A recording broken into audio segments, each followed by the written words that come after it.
clients of ours that have a different view of technology besides just they're dependent on it for their business.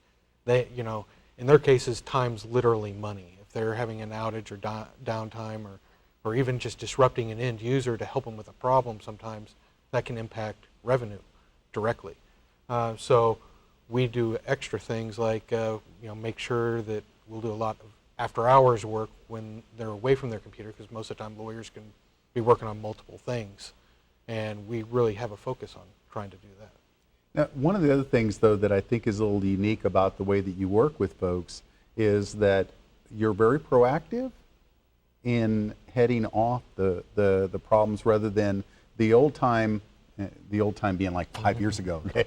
The old time model of somebody calls you when the computer doesn't talk to the printer.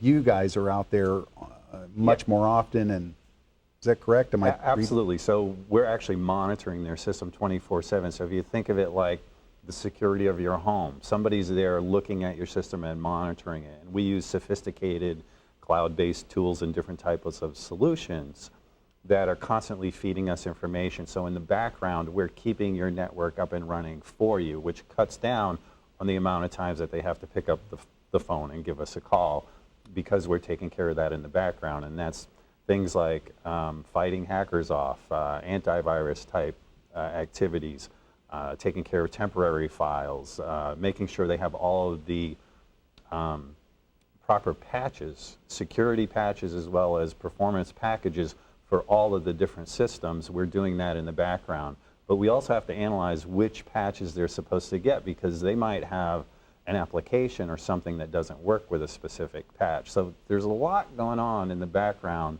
It's not just them calling us and us. Yeah. Any stories of somebody like that you've been able to work with that really fits that ideal profile and you made a difference? What are some examples of?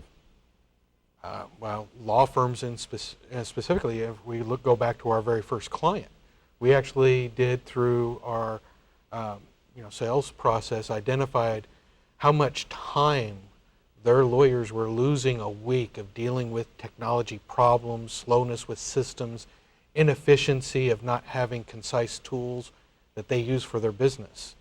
And when we went back to them a year later, what we had talked to them about what they would recoup, it was actually greater than we had anticipated and projected for them.